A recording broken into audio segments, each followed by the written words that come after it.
आज हमें कुछ लैंग्वेजेस गिवन है और लैंग्वेजेस के करस्पॉन्डिंग हमें पीडीए कंस्ट्रक्ट करना है। तो जो सबसे पहली लैंग्वेज है वो क्या कहती है? ये लैंग्वेज ये कहती है that A n times and b twice of n times. That means जितनी बार भी a आया हुआ है b उसके ट्वाइस नंबर ऑफ टाइम्स आएगा। a अगर 5 बार आया तो b 10 बार आना चाहिए, a अगर 10 बार आया तो b 20 बार आना चाहिए।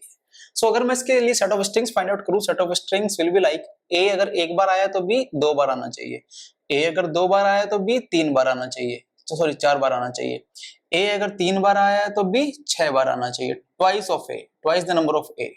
Likewise, I can find out all the set of strings in this language। अब इसके लिए लॉजिक क्या होना चाहिए? लॉजिक इसके लिए ये होना चाहिए कि जब मुझे a मिलने स्टार्ट होंगे तो मैं सारे के सारे a को पुश कराता हुआ जाऊंगा अपने स्टैक में, ठीक है। अगर 5 a हैं तो पांचों के पांचों a को मैं पुश कराऊंगा। फिर जब मुझे b मिलना स्टार्ट होगा तो मैं हर एक b के करस्पॉन्डिंग एक a को पॉप नहीं कराऊंगा, मैं क्या करूंगा, हर दो b के लिए for every pair of b I will pop 1 a। That means कि अगर यहाँ पर 10 बी थे तो मैं 10 बी के करस्पॉन्डिंग केवल 5 ए को पॉप कराऊंगा। सो दिस इज द लॉजिक, ठीक है। आप चाहे तो किसी सेट ऑफ स्ट्रिंग को, किसी भी स्ट्रिंग को कंसीडर करें या फिर चाहे तो ना भी करें, आप डायरेक्टली भी कर सकते हैं। ये सिर्फ आपको समझाने के लिए we are just doing this. ये स्टैक है let's say and stack the initial is Z node. Z node है मेरे स्टैक में। इनिशियल मैं अभी किस क्यू नोड स्टेट पर हूं, सो क्यू नोड स्टेट पर हूं तो मैंने अभी स्ट्रिंग को लेट्स से मैंने इस वाली स्ट्रिंग को कंसीडर किया है। आप डायरेक्टली बना सकते हैं, आपको स्ट्रिंग को कंसीडर करने की नीड नहीं है। इनिशियली सबसे पहले आपको क्या मिलेगा, स्ट्रिंग में a, स्टैक पे क्या रहेगा, जेड नोड। सो आपको क्या मिलेगा, स्ट्रिंग पे a मिलेगा, जेड नोड स्टैक पे मिलेगा, आप इसको पुश कर देंगे। आपको सारे के सारे a को क्या करना है, पुश कराना है। सो ये फर्स्ट a आया वो पुश हो गया। इसके बाद आपको सेकंड a मिलेगा स्ट्रिंग पर, स्टैक पे क्या के टॉप पर क्या रहेगा, अब a। स्टैक का हमेशा टॉप कंसीडर करते हैं। सो स्ट्रिंग पे a मिला, स्टैक के टॉप पर a, इसको भी हम पुश कराएंगे, सेकंड a भी हमारा पुश हो गया। अब इसके बाद माइट भी मल्टीपल एज हो सकते हैं, माइट भी 3 हो, 4 हो, 10 हो, सभी के सभी क्या होंगे, स्ट्रिंग पे आपको ए मिल रहा है, स्टैक के टॉप पर भी आपको ए मिल रहा है, आप इसको पुश करा देंगे। इस वाली ट्रांजिशन से सारे के सारे ए आपके पुश हो जाएंगे आपके स्टैक के टॉप पर। सो 3 ए थे, तीनों के तीनों मेरे पास पुश हो गए स्टैक पर। अब आपको बी मिलना स्टार्ट हुआ।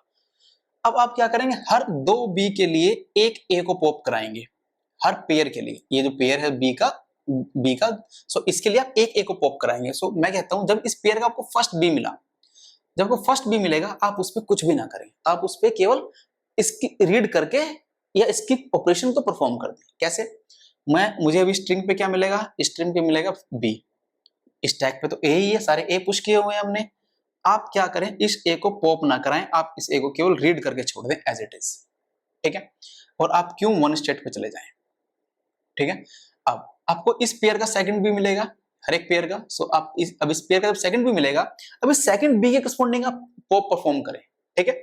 मैं यहां तो कर नहीं सकता क्योंकि वो फिर तो वो सभी बी के करस्पॉन्डिंग एक एक को पॉप कर देगा। So that's why I am changing the state.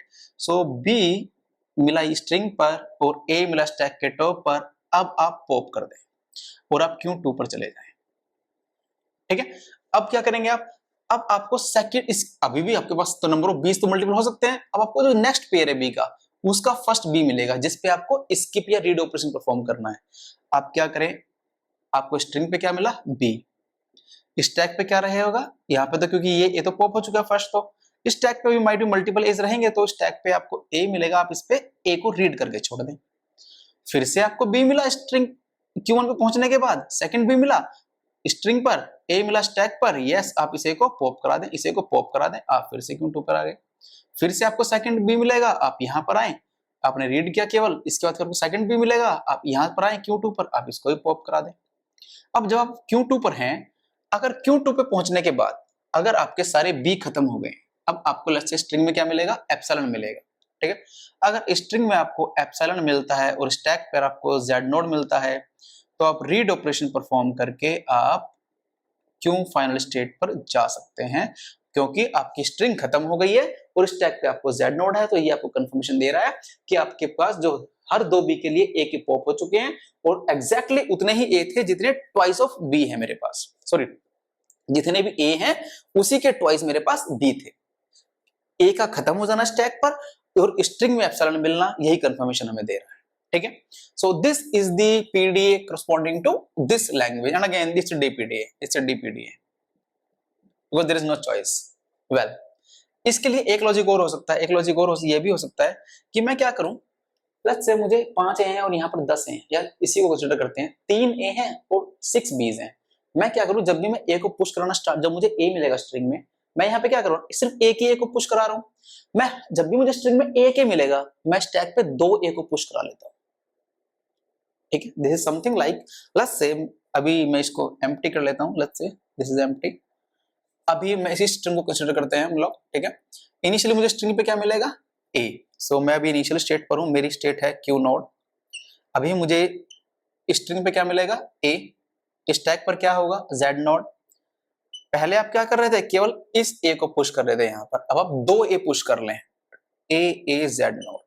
आप इस जेड नोड के ऊपर 2 ए पुश कराएं, एक ए ये रहा, एक ए ये रहा। सो आपने अपनी स्ट्रिंग के अंदर एक ए के करस्पॉन्डिंग 2 ए पुश करा लिए। सो आप जब सारे ए को पुश करा चुके होंगे, सारे ए को रीड ऑपरेशन परफॉर्म कर चुके होंगे, तो आपके स्टैक के अंदर एग्जैक्टली उतने नंबर ऑफ ए आ जाएंगे जितने की आपके पास स्ट्रिंग में बी है, क्योंकि आपने ट्वाइस ऑफ ए पुश कराया है। ठीक है, सो लेट्स से अगेन आपको सेकंड ए मिला, आप फिर से स्ट्रिंग पे ए मिल रहा है, स्टैक पे क्या रहेगा, क्योंकि आपने ए पुश कराया है, सो स्टैक के टॉप पर रहेगा ए। अब आप क्या करें, अगेन 2 ए को पुश कराएं, एक ए ये रहा, एक ए ये रहा। सो आपने 2 ए पुश कराए, ए ए ए, ये वाला ए तो यहाँ आ गया, या जो स्टैक के टॉप पे था, और ये 2 ए को हमने पुश कराया, सो 3 ए हो गए। ठीक है, अब अगेन चलें, फिर से आपको एक ए और मिलेगा, आप इसके करस्पॉन्डिंग भी स्ट्रिंग में ए मिला, स्टैक के टॉप पर क्या मिला, आपको ए मिलेगा। सो आप क्या करेंगे, सभी को करस्पॉन्डिंग 2 ए को पुश कराएंगे, फिर से इसके करस्पॉन्डिंग भी 2 ए पुश हो जाएंगे। ठीक है, अब आप फाइनली इसको हम हटा देते हैं, either you can construct this one और दिस वन। इसके बाद आप क्या करेंगे, आपको स्ट्रिंग में क्या मिलना स्टार्ट होगा, बी। अब आप 2 बी के करस्पॉन्डिंग एक ए को नहीं, अब क्योंकि आपके स्टैक के अंदर एग्जैक्टली उतने नंबर ऑफ ए आ गए हैं जितने आपके पास नंबर ऑफ बीज हैं, सो आप हर बी के करस्पॉन्डिंग एक ए को पॉप करा लें। तो आप क्या करें, बी स्टैक में क्या होगा, ए, और इसको पॉप करा लें, इस ए को पॉप करा लें, हर बी के करस्पॉन्डिंग एक ए को पॉप करा लें। सो यहाँ पर आपको जब ये फर्स्ट बी मिला, आपने इसके करस्पॉन्डिंग एक ए को पॉप कराया, तो ये पॉप हो गया। फिर जब आपको सेकंड बी मिला, स्ट्रिंग में बी मिला, स्टैक के टॉप पर क्या रहेगा, ए, फिर से पॉप करा लें, ये इसको पॉप कर देगा। फिर से इस बी के करस्पॉन्डिंग वो इसको पॉप कर देगा, इसके करस्पॉन्डिंग वो इसको पॉप कर देगा, इसके करस्पॉन्डिंग वो इसको पॉप कर देगा, इसके करस्पॉन्डिंग वो इसको पॉप कर देगा। सो बाय यूजिंग दिस ट्रांजिशन वो सारे के सारे ए को पॉप करा देगा। फाइनली अब आपके पास स्ट्रिंग में क्या बचेगा, एप्सिलॉन, स्ट्रिंग में बचेगा एप्सिलॉन, स्टैक पे क्या बचेगा, जेड नोड। सो आप रीड परफॉर्म करके फाइनल स्टेट पे जा सकते हैं। So this is the PDA. Again आप ये बना ले, ये बना ले, दोनों ही सेम लॉजिक है। ठीक है, लॉजिक अलग है, बट पीडीए लैंग्वेज के लिए, दोनों के लिए पीडीए हम ये बना सकते हैं। ठीक है, both the PDAs are correct and both the PDAs are accepting by final. हम पीडीए को दो तरह से कंस्ट्रक्ट करते हैं, either by acceptance by final state और एक्सेप्टेंस बाय एम्प्टी स्टेट। हम चाहे तो यहाँ पर empty stack, sorry acceptance by empty stack. So हम चाहे तो देखो यहाँ पर हमने क्या है, बाय फाइनल स्टेट है, हम चाहे तो इस एप्सिलॉन की जगह यहाँ पर ये जेड नोड को रीड करके, हमने जेड नोड छोड़ दिया था लास्ट में, जैसे हमने, चलो इसी पे देख लेते हैं, जैसे हमने यहाँ पर ये जेड नोड को रीड करके छोड़ा है, हम चाहते तो इस जेड नोड को भी पॉप करा सकते थे, इसको हम पॉप करा सकते थे, और ये क्या हो जाता, ये भी पॉप हो जाता। सो अगर मैं ऐसा कर दूंगा, सो this is also correct notation for the PDA. और चाहो तो अब आप उसको फाइनल स्टेट भी ना बनाओ, चाहो तो ना ही बनाओ। ठीक है, या चाहते आप तो इस पूरे को ही यूज ना करते, this is also the correct form, या फिर आप चाहते तो इसी पे एक लगा देते, एप्सिलॉन मिले आपको, जेड नोड मिले, और आपने empty stack, this is also the correct notation. ये आपने बनाया ही नहीं, all the notations, all three correct notations are the correct. Well, so this is also this one. Similarly हम यहाँ पर क्या कर सकते थे, इसको भी एप्सिलॉन कर सकते थे। So this was in this PDA, अगर मैं इसको, this was the acceptance by empty stack. So ये हम बना सकते हैं, उसमें कोई इशू नहीं है। Well, अब अगर मुझे कोई कहता है कि मुझे इस लैंग्वेज के करस्पॉन्डिंग पीडीए कंस्ट्रक्ट करना है, तो क्या हम इसके करस्पॉन्डिंग पीडीए कंस्ट्रक्ट कर सकते हैं? हम इसके करस्पॉन्डिंग पीडीए कंस्ट्रक्ट नहीं कर सकते। क्यों? क्योंकि यहाँ पर वो कहता है जितने ए हैं उतने ही बी होने चाहिए, जितने बी हैं उतने ही सी होने चाहिए। ठीक है, या जितने ए हैं उतने ही बी, उतने ही सी होने चाहिए। At a times more than one comparison हो रहा है। देखो वो कहता है ए, मैं अगर चलो इसमें लॉजिक बिल्ड भी करना स्टार्ट करूं, मैं ऐसे करता हूं कि मैंने जितने ए मिले सभी को पुश करा लिया, फिर बी के करस्पॉन्डिंग मैं कहता हूं मैं सभी बी के करस्पॉन्डिंग ए को पॉप करा लूंगा, फिर सी की कंफर्मेशन कैसे दूंगा जब सारे के सारे पॉप हो चुके हैं, सी की कंफर्मेशन कैसे दूंगा कि इक्वल नंबर ऑफ सी, उतने ही सी मेरे पास उतने ही आ रहे हैं जितने मेरे पास ए आए थे, ये तो सारे खत्म हो गए, मेरे पास कोई काउंट ही नहीं उनका। या फिर मैं अगर कहता हूं ए को मैंने पुश करा लिया, बी को मैं स्किप कर रहा हूं रीड ऑपरेशन परफॉर्म करके, बट फिर ये कैसे कंफर्म करूंगा कि बी उतने ही रीड किए हैं मैंने जितने ए हैं यहाँ पर, ठीक है। सो एक्चुअली यहाँ पर मोर देन वन कंपैरिजन हो रहा है, दैट्स व्हाई, और one more thing, this language is not CFL, that's why I can not construct a PDF for this language. हाँ देखो, आप मेरे पास एक लैंग्वेज है, लेट्स से A N B N C M D M where M and N is equal to 1, इसके corresponding हम PDF बना सकते हैं, क्योंकि एट ए टाइम एक ही कंपैरिजन है।